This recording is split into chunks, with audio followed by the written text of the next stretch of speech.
బంటు పునుగులు తింటావా బంటు?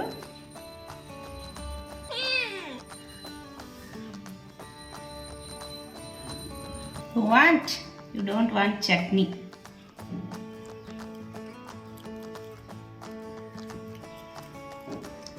ఇప్పుడు నార్మల్ దోశ పిండితో నేను పునుగులు వేయబోతున్నాను. ఇది నార్మల్ దోశ పిండి, మనం ఇంట్లో దోశ కోసం వేసుకుంటాం కదా, అదే దోశ పిండి. ఇది నేను కొంచెం లూజ్గానే వేసుకుంటాను. ఈ మిగిలిపోయిన దోశ పిండిని తీసుకున్నాను నేను. ఇందులోకి 1 స్పూన్ బొంబాయి రవ్వను కూడా వేస్తున్నాను. బొంబాయి రవ్వ సూజీ అంటారే అది. ఇది వేయటం వల్ల పునుగులు బాగా క్రిస్పీగా వస్తాయి. అలాగే రుచికి సరిపడా ఉప్పు వేస్తున్నాను. అలాగే చిటికెడు వంట సోడా వేస్తున్నాను. ఇది ఆప్షనల్, మీకు నచ్చితే వేసుకోండి. కొంతమందికి ఇష్టం ఉండదు వంట సోడా వేసుకోవడం. ఇది వేసుకోవడం వల్ల కాస్త పైన క్రిస్పీగా లోపల సాఫ్ట్గా వస్తాయి.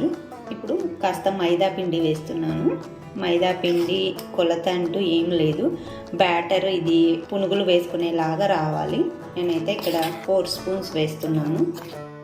ఇప్పుడు దీన్ని మిక్స్ చేసుకుందాం.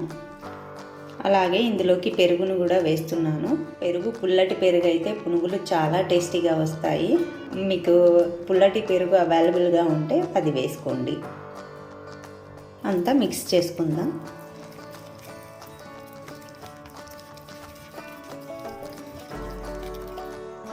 చూడండి, ఇలా కలుపుకోవాలి బ్యాటరు. ఇలా పునుగులు వేయడానికి తగ్గట్టుగా ఇలా కలుపుకోవాలి బ్యాటర్. ఒకవేళ మీకు లూజ్ అనిపిస్తే ఇంకొంచెం మైదా వేసుకోండి. కొంచెం గట్టిగా ఉందనిపిస్తే ఇంకొంచెం పెరుగు వేసుకోండి.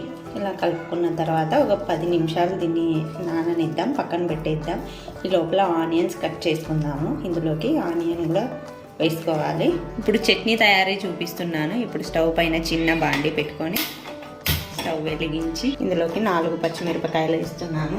చిన్న సైజ్ ఆనియన్ వేస్తున్నాను. ఈ చట్నీ కోసం ముందుగా చింతపండును కూడా నానబెట్టుకోవాలి.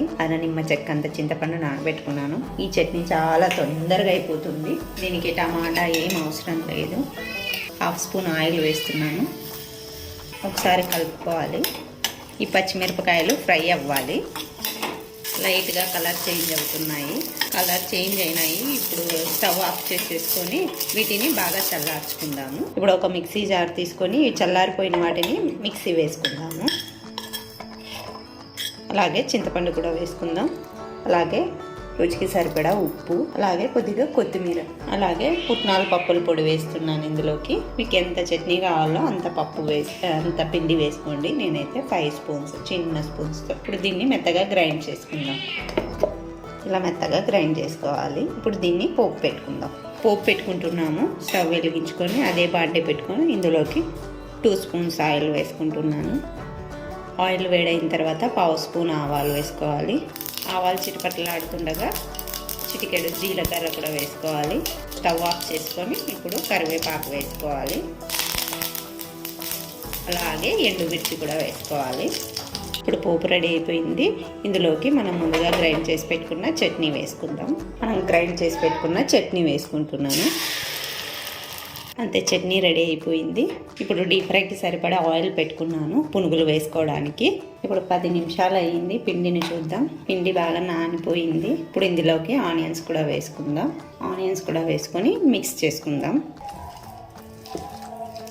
నేనైతే పిండి కాస్త గట్టిగానే కలుపుకుంటా, పునుగులు వేయడానికి ఈజీగా వస్తుందని. అంతా ఇలా కలుపుకోవాలి. ఇక్కడ పచ్చిమిర్చి తరుగు, కరివేపాకు తరుగును కూడా వేసుకోవచ్చు మీకు ఇష్టమైతే. నేనైతే ఇక్కడ ఆనియన్స్ మాత్రమే వేస్తున్నాను. ఆయిల్ వేడైంది. ఇప్పుడు పునుగులు వేసుకుందాం. ఇలా కొద్దిగా పిండి తీసుకొని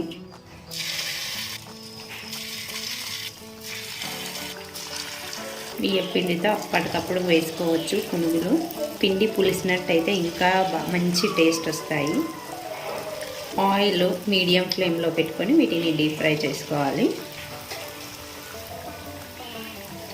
ఇలా అన్నీ పైనకి వచ్చిన తర్వాత తిప్పుకుంటూ డీప్ ఫ్రై చేసుకోవాలి. హై ఫ్లేమ్లో డీప్ ఫ్రై చేయొద్దండి. పైన మాత్రమే కలర్ వస్తాయి కానీ లోపలంతా కుక్ అవ్వవు. కలర్ చేంజ్ అయినాయి. ఇప్పుడు వీటిని తీసేసుకుందాం. చూసారా ఎంత సూపర్గా క్రిస్పీగా ఉన్నాయో. ఇలా డీప్ ఫ్రై అయిన తర్వాత వీటిని మరొక ప్లేట్లోకి తీసేసుకోవాలి. చూసారా, ఇలా మంచి కలర్ వచ్చేలాగా డీప్ ఫ్రై చేసుకోవాలి. అలాగే మిగతా వాటిని కూడా డీప్ ఫ్రై చేసుకుందాం పునుగుల్ని.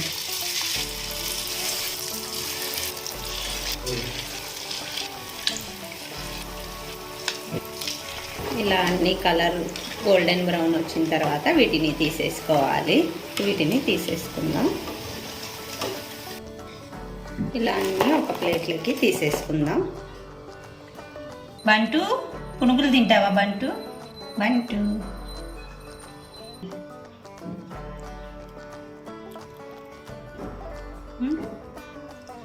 Finish. One more you want బంటు?